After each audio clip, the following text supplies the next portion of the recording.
Alright, so this video is going to be about proportions and it's going to be more of a study session, and remember, if you'd like to support the channel, you can do so on Patreon, YouTube memberships, and you can also join our Discord server if you want. Also, this video is sponsored by Xencelabs, who sent me their 16-inch tablet for unboxing and review purposes. Alright, so let's get started with the unboxing. This is the Xencelabs PD16, so it's a 16-inch tablet with 4K resolution. Also has an OLED display, so it looks really nice.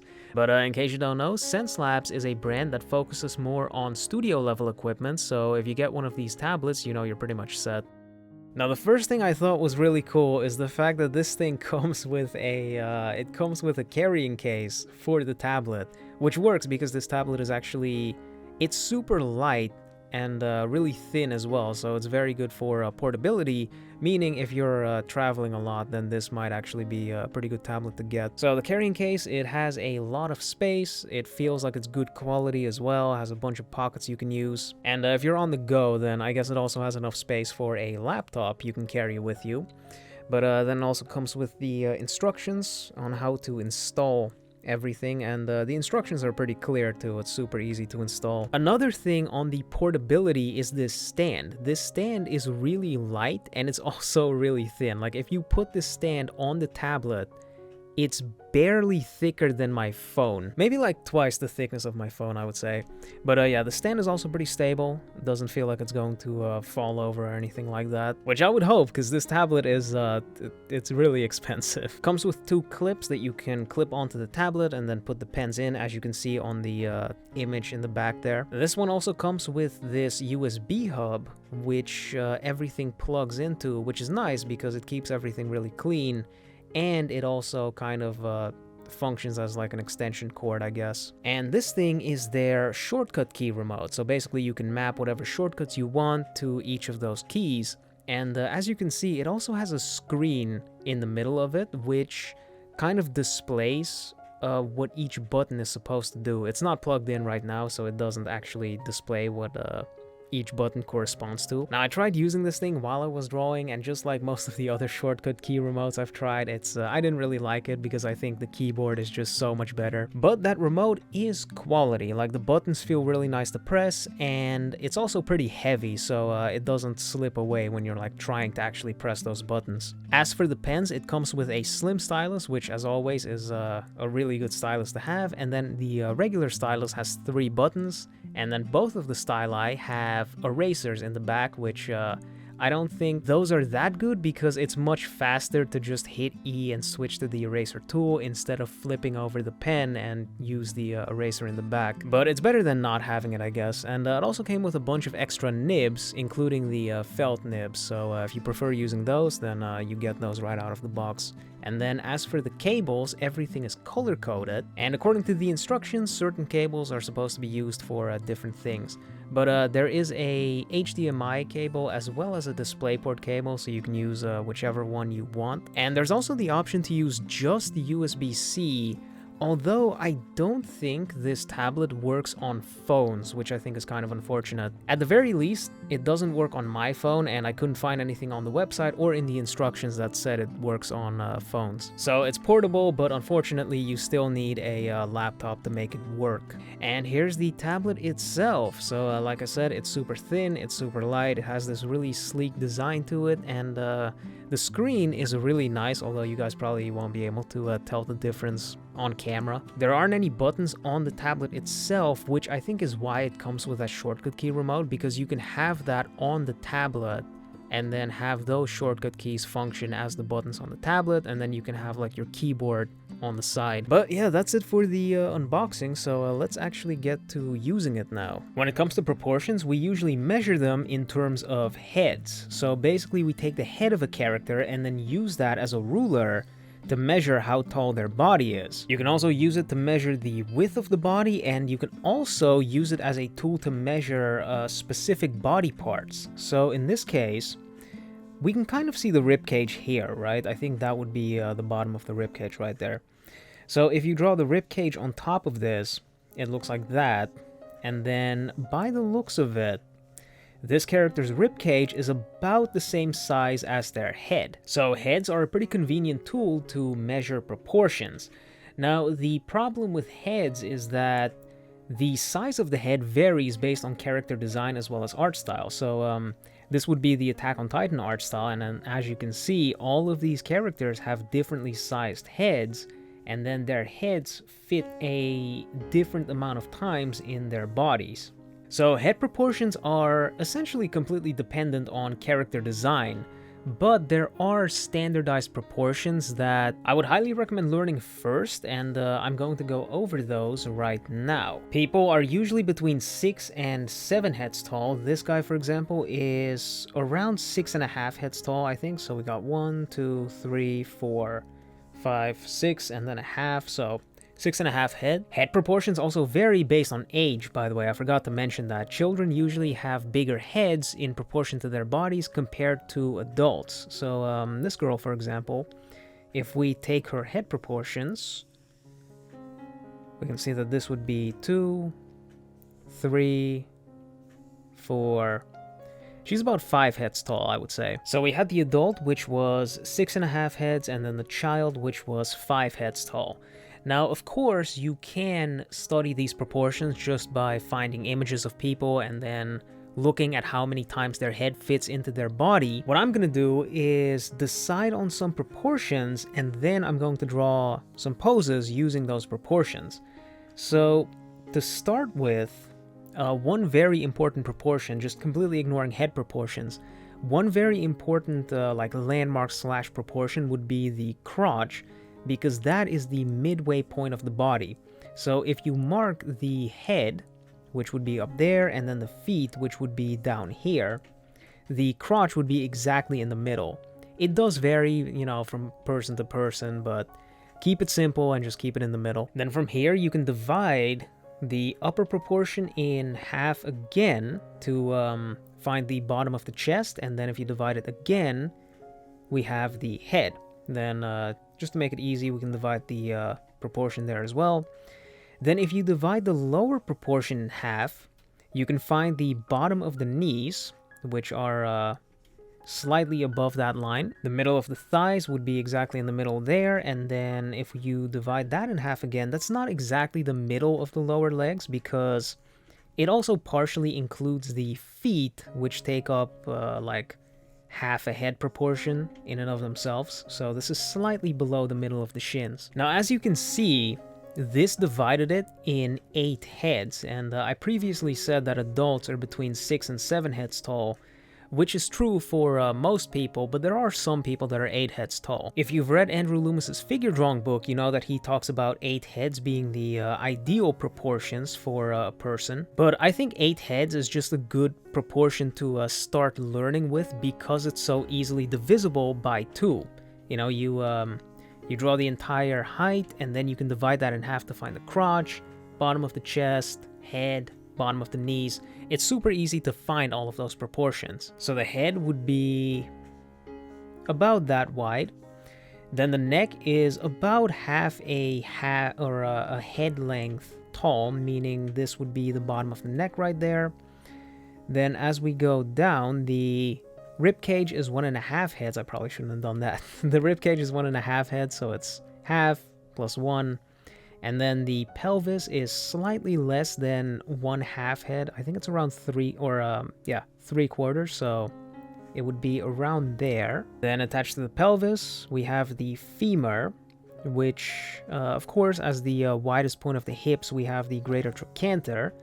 Then that goes down to the knees, and then the knees, of course, would go down to the feet, where the heels would touch this line, and then the feet would slightly extend further forwards in space than the heels. Then from the bottom of the neck, we have the collarbones, which extend outwards, and the tips of the collarbones are horizontally aligned with each other. Then slightly wider than the rib cage, we have the humerus, which is the upper arm bone.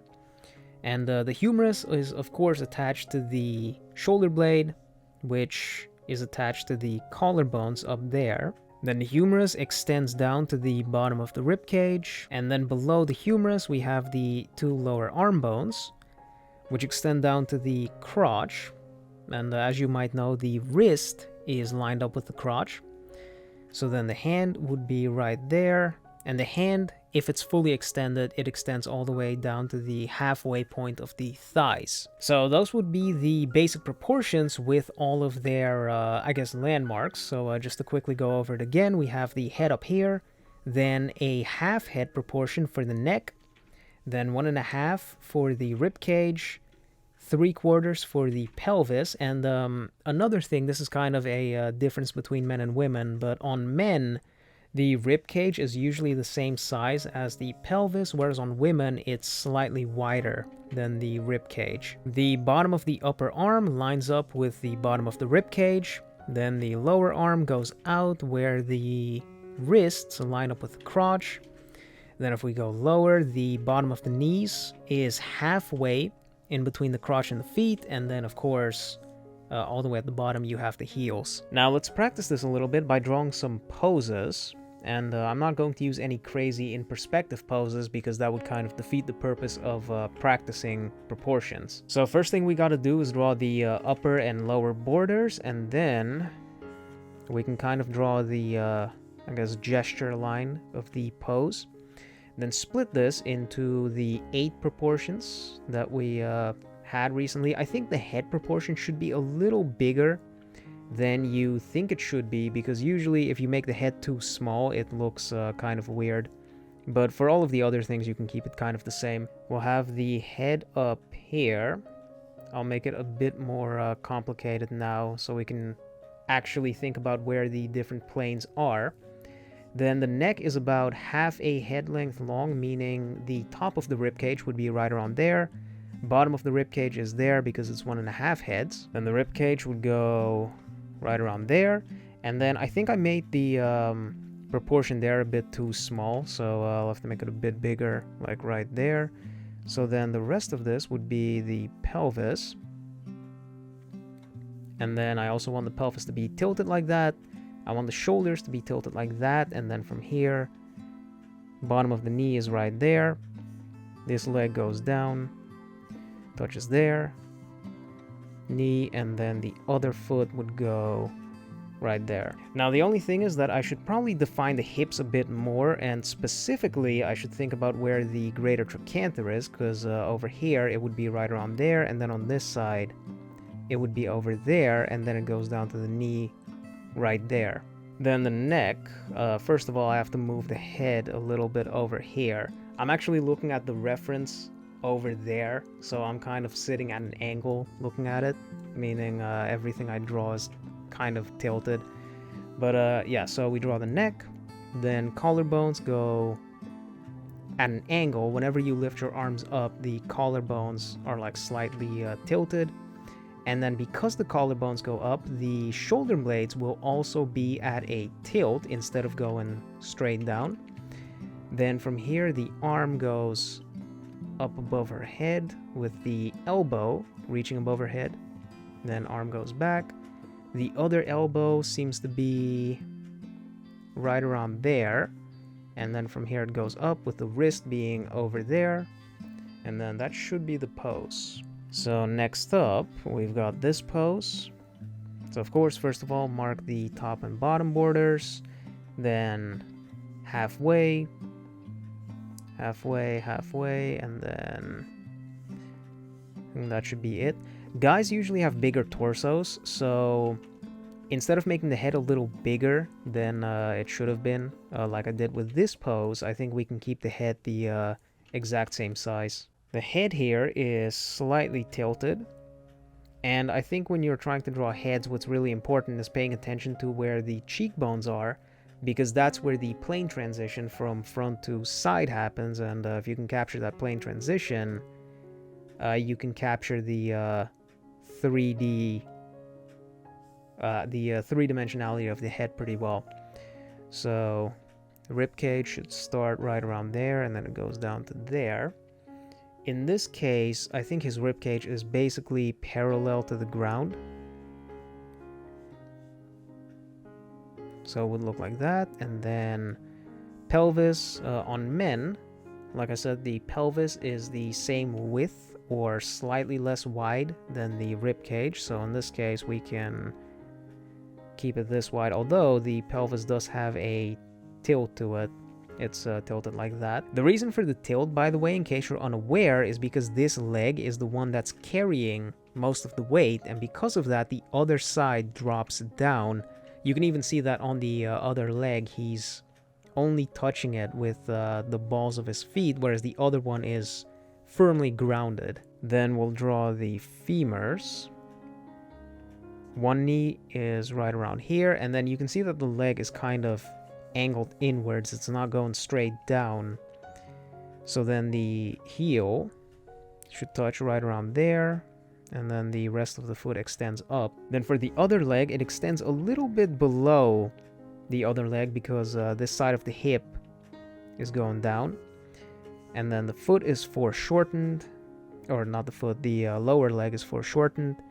This foot, the toes, seem to line up with the heel of the other foot, so they should be right around there. And then from here they go up to right around there. Draw the neck. Then the collarbones usually extend to the or they align with the top of the rib cage. Then from here, arms would be out somewhere around there because the shoulder blade needs to be over there. Then the arm goes down like that. I actually didn't pay proper attention to it because the shoulders are also tilted like that. But I guess we'll continue with what I've got right now. This is proportion practice anyway. So arms go down to the bottom of the rib cage, and then from here, hands extend to right around there, and then the other one would extend to around there as well. So this tablet actually feels really good to draw on, and if I had the 24-inch version instead of the 16-inch one, I think I would actually use this as my main tablet. The screen's really accurate when you're drawing on it, the colors look great, it's responsive. I can't really think of any like major drawbacks, to be honest. I think if you get this tablet, you're pretty much set for you know, industry level work. By the way, Xencelabs also has an art contest going on right now called Pursuing Excellence with Xencelabs, which is a really broad theme, to be honest, because I'm not entirely sure what the theme is, but if you happen to win, you could win one of these 16-inch tablets, or you could win the 24-inch tablet. So if you're interested, I would highly recommend giving it a shot. And that's it for this video. So right now, I'm actually putting a lot of effort into studying proportions, so depending on how well this video does, I might make another one which goes a bit more in depth into certain proportions. But if that's what you guys would like to see, then let me know, and of course don't forget you can support me on Patreon as well as YouTube memberships, and you can also join our Discord server if you want. But that's it for the video, so I guess I'll see you guys next time.